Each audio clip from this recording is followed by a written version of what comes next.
Coba bayangin deh, kita balik ke pertengahan era 2000-an. Waktu itu, kotak masuk email kamu tuh bener-bener sempit banget. Tiap hari kerjaannya cuma hapus-hapusin pesan biar email baru bisa masuk. Pusing kan? Nah, tiba-tiba, ceder, ada satu revolusi besar. Selamat datang di bedah materi kita kali ini. Hari ini kita bakal membedah sebuah catatan luar biasa dari Ben Hammersley tentang gimana sebuah alat komunikasi yang tadinya super sederhana tiba-tiba diubah jadi semacam taman bermain tanpa batas buat para peretas alias hacker ahli. Kita bakal kupas habis, lapis demi lapis, layaknya sebuah bawang. Buat sebagian besar dari kita, email ya cuma alat aja kan. Kita ngetik, kita pencet kirim, kelar. Tapi pernah nggak sih kamu benar-benar mikir atau bahkan ngebongkar email kamu buat ngelihat gimana mesin di baliknya itu kerja? Nah, buat sekelompok pionir teknologi, nerima barang apa adanya tuh bukan gaya mereka. Waktu mereka ngelihat kotak masuk biasa, mereka malah nanya, apa lagi nih yang bisa dibikin sama benda ini? Bagian 1. Revolusi 1 GB, awal dari era baru email. Oke, semuanya bermula di tanggal 31 Maret 2004. Waktu itu, aplikasi ini tuh baru banget diluncurin. Masih versi beta, dan cuma orang-orang dapat undangan eksklusif yang bisa cobain. Dan jujur aja, apa yang mereka tawarin saat itu bener-bener bikin dunia teknologi gempar. 1000 MB, alias 1 GB. Mari kita bahas ini bentar. Di zaman sekarang, 1 GB tuh kerasa kecil banget ya kan? Paling cuma cukup buat nyimpen beberapa video resolusi tinggi di HP kamu. Tapi di tahun 2004, wah, itu kapasitas yang luar biasa masif. Ibaratnya mereka tuh ngasih sebuah kanvas kosong raksasa. Kanvas ini seolah-olah nantangin para antusias teknologi buat ngeeksploitasi dan nyalagunain ruang itu dengan cara-cara yang paling liar dan kreatif. Bagian 2, trik rahasia pengguna pro. Kapasitas sebesar itu jelas butuh cara baru buat ngelolanya dong. Sekarang, yuk kita kupas lapisan pertama dari bawang ini. Kita bakal ngelihat trik-trik di permukaan yang ditemuin para pengguna pro buat ngendalin kotak masuk raksasa mereka. Pernah dengar trik plus addressing? Jadi gini, sistem email ini ternyata sengaja ngabaikan tulisan apapun yang kamu ketik setelah tanda tambah.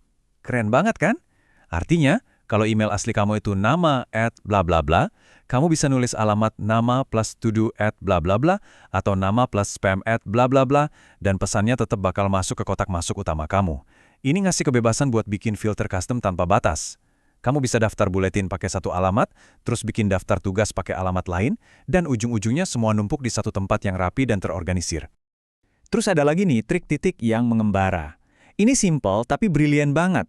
Sadar nggak sih kalau tanda titik di alamat email kamu tuh sebenarnya sama sekali nggak dibaca sama sistem? Depan titik belakang @gmail itu dianggap persis sama kayak depan belakang @gmail tanpa titik. Ini jadi cara paling cerdik buat ngakalin alamat email dan bikin banyak filter tanpa harus repot-repot bikin akun baru. Masuk ke bagian 3, mengintip ke balik layar dan mengungkap kode tersembunyi. Tentu aja ya, para hacker ini nggak puas cuma mainan trik di antar muka doang. Oh, jelas enggak. Mereka pengen gali lebih dalam, ngebongkar kode rahasia yang bikin aplikasi web ini kerasa sangat revolusioner di masanya. Poin paling krusialnya ada di sini. Perbedaan mencolok antara web zaman dulu sama web modern. Dulu tuh, tiap kali kamu ngeklik sesuatu di internet, seluruh halaman harus loading ulang dari awal. Kaku banget kan?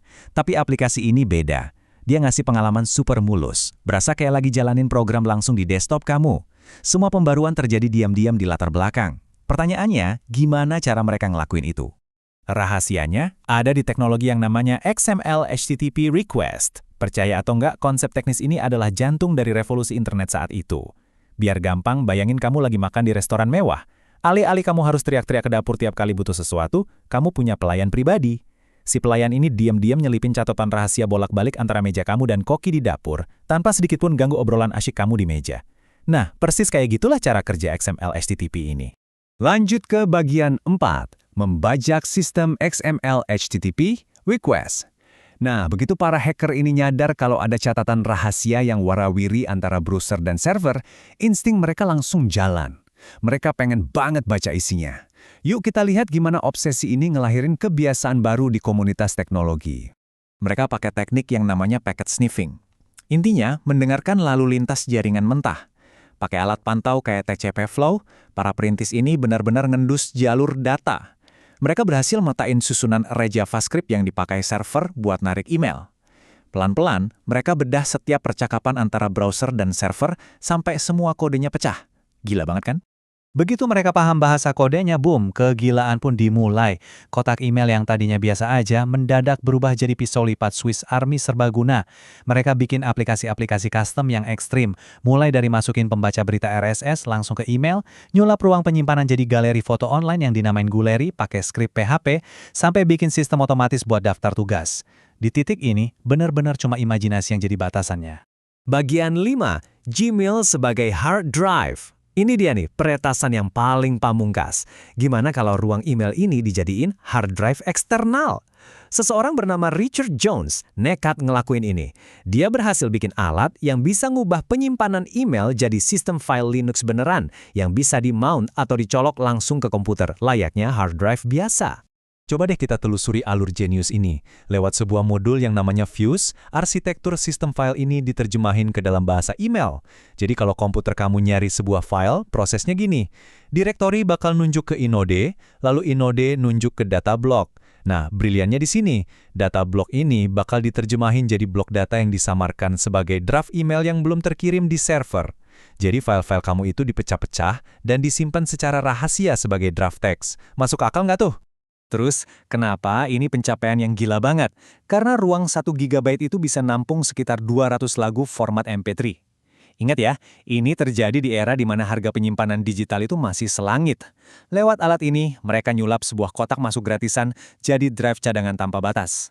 Ini benar-benar sebuah mahakarya dari dunia peretasan. Bagian 6, mentalitas peretas sejati. Perjalanan kita hari ini mulai dari sekedar mainin trik jalan pintas keyboard sampai akhirnya ngebajak keseluruhan sistem file, ngasih lihat sebuah filosofi yang jauh lebih gede. Ini adalah inti murni dari apa yang kita sebut sebagai mentalitas peretas sejati. Dan ini dirangkum dengan sangat pas oleh penulis buku yang kita bedah, Ben Hammersley. Dia bilang, kekuasaan itu korup, seperti kata orang, dan peretas hanyalah sekelompok orang yang korup. Kedengarannya nakal ya, tapi sebenarnya ini adalah bentuk kenakalan yang jenius banget. Mereka ini adalah sekelompok pionir yang nolak mentah-mentah batasan desain awal, dan lebih milih buat ngelihat dunia dengan kacamata penuh kemungkinan yang gak ada habisnya. Jadi, dari semua cerita tadi, apa pelajaran buat kita? Ini bukan cuma soal ngakalin email ya, ini soal gimana cara kita ngelihat teknologi di sekeliling kita. Di saat kebanyakan orang cuma ngelihat sebuah kotak masuk biasa, para pemikir kreatif ngelihat sebuah kanvas raksasa. Pertanyaannya buat kamu hari ini, potensi tersembunyi apa nih yang bakal kamu temuin di alat yang kamu pakai sehari-hari?